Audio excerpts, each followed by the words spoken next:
My entitled roommate tried to ban my guide dog from our campus apartment. Am I the bad guy for refusing to move out after my new roommate demanded I get rid of my guide dog? I am 21 years old, legally blind, and I rely on my guide dog for absolutely everything in my daily life. She isn't just a pet, she is my eyes, my independence, and my safety. The university housing department has known about my situation for years, and this is my third consecutive year living in these specific on-campus apartments. Due to massive structural renovations over the summer, the housing office had to move me from my old building to a completely new one while I was away at an intensive guide dog training seminar out of state. I couldn't be there to physically move my things, so my amazing friends had to pack up, transport, and unpack my entire life. They set up my mini fridge, assembled my dog's massive crate, and organized all her essential supplies so I could find them easily.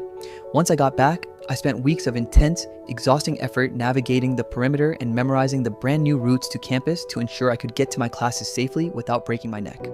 A few days ago, my brand new roommate moved in.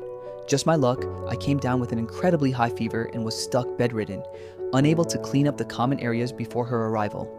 I messaged her immediately, apologized profusely for the mess, explained I was terribly sick, and kindly asked her to leave my belongings where they were until I could recover. Her response was completely heartless. She bluntly told me she is severely allergic to dogs and demanded I immediately swap apartments with one of her friends who lives in a completely different building across campus. I understand that allergies are serious, and I don't blame her for bringing it up, but the sheer entitlement blew me away. I've already been displaced once this summer. Everything is completely unpacked, and forcing me to relocate means moving a massive heavy crate, a mini fridge, and weeks of dog supplies all over again. More importantly, it would completely erase the weeks of mental mapping I just did. Navigating a completely new route blindly is terrifying and incredibly difficult. I stood my ground and told her I'm staying put.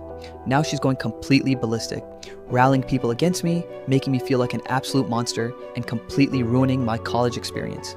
So, am I really the bad guy here? Dealing with a toxic roommate who completely disregards your physical safety is exhausting, but it's nothing compared to the absolute devastation of discovering that the person you share a bed with has been keeping a dark, unforgivable secret right under your nose. I caught my husband red-handed on our living room security camera. Am I the bad guy for calling off my marriage after checking our home security footage? My husband and I were high school sweethearts and had been together for 8 long, beautiful years. We survived college, built a stable life, and finally got married. We were financially stable enough to purchase our own place, so we bought a beautiful condo together. Everything seemed absolutely perfect, like a fairy tale. But last month, my entire world turned into a horrific living nightmare. I had to go away for a short trip, and while I was sitting in my hotel room, I decided to check our indoor home security cameras just to see how our cat was doing. What I saw on that screen completely paralyzed me. My jaw literally dropped. I caught my husband sleeping full on with my close friend right in the middle of our living room. I have known this girl since 2018 and considered her a sister. Rage completely took over. I confronted her immediately via text, but she had the absolute audacity to deny the allegation before hanging up on me. When I called my husband, the pressure was too much and he broke down, sobbing and confessed to a devastating truth that made me physically sick. They hadn't just made a one-time mistake. They had been sleeping together behind my back since a month before our actual wedding. Let that sink in. He stood at the altar, looked me in the eyes, and swore his life to me while sleeping with my friend. He even revealed that some of the times they had sex, I was literally asleep upstairs in the same house. The footage I saw was from the day prior, and the pure disrespect was unimaginable. He begged on his knees for forgiveness, crying that it meant nothing, but I packed my bags and left. Trust is completely dead, and I am filing for divorce. Now his family is calling me dramatic. Am I wrong? When your trust is completely shattered by a cheating spouse, you think you felt the absolute worst pain imaginable.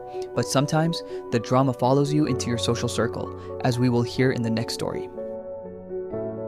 My toxic ex-wife completely lost her mind over a harmless family sleepover. Am I the bad guy for letting our daughter stay at her aunt's house without consulting my ex-wife first? We share custody of our daughter, and it was my designated night to have her. My sister reached out to me early in the morning, asking if our daughter could come over to her house to play with her cousins and have a fun, spontaneous sleepover. Since I was stuck at work all day, I thought it was a wonderful idea for her to spend time with family rather than waiting for me. My ex-wife happened to get off work early at 1:30 in the afternoon and decided to go straight to my house to pick our daughter up, even though it wasn't her scheduled time. When our daughter wasn't there, she checked her phone and saw that my sister had actually sent her a polite text around 10 in the morning, updating her about the sleepover. My ex-wife immediately went completely ballistic. She sent me a massive flood of furious, toxic text messages while I was still at work, screaming, "You didn't think I should know she went to her aunt's house? What the hell? You didn't even ask if I was okay with it when it was my night later." I calmly explained that we have allowed our daughter to play at her aunt's house many times before, just a couple of weeks ago, so I didn't think she would have a massive issue with it. I apologized for the lack of immediate communication, but that wasn't enough for her. She continued to attack me, calling me incredibly selfish and saying she was shocked that I thought I could decide when our daughter comes home. She texted, "You decide what happens on my time? I am completely at a loss." I had no idea she was getting off work early because she never shares her work schedule with me. I was honestly just trying to give our daughter a fun day with her cousins. I told her I wasn't trying to dictate her time, and I assumed that when we are both at work, we can make reasonable decisions for our kids. She refuses to calm down.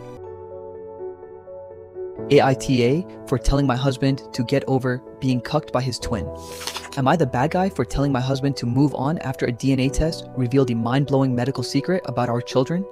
2 years ago, a routine blood test showed our daughter's blood type didn't match either of ours. My husband immediately accused me of cheating. To prove my innocence, I insisted on a paternity test. The results were terrifying. The test showed the biological father wasn't my husband, but a close DNA relative with a 50% match. But here's the catch. My husband is an only child, and his father passed away years ago. After a massive family confrontation, his mother finally confessed a shocking truth. My husband had absorbed his twin brother in the womb. Scientifically, this means his body carries his unborn twin's genetics, making his brother the biological father of our kids. Since finding out, my husband has been completely broken. He keeps crying that our kids aren't truly his and that he has no real legacy. While I was supportive at first, I eventually told him he was blowing things out of proportion and needed to focus on the family we actually built. This caused a huge blowout and he packed his bags to stay with his mother. Now, things are getting even worse. He is demanding more medical tests to see if he can produce a child with his own primary DNA, or he wants to hire a surrogate using my frozen eggs. I told him this was ridiculous since we don't even know if it's medically possible, and I am absolutely not ready to bring another child into this unstable situation. He claims it is easy for me to say because our daughter shares my DNA, but I would love her even if she was adopted. He completely refuses to go to therapy, though he finally agreed to speak with a rabbi to calm down. I feel like my marriage is completely falling apart over a ghost. Let me know your thoughts on all of these dramas. If you enjoyed this long-form video, make sure to hit that subscribe button, drop a like, and turn on notifications so you never miss our daily stories. Thank you so much for watching, and I'll see you in the next video.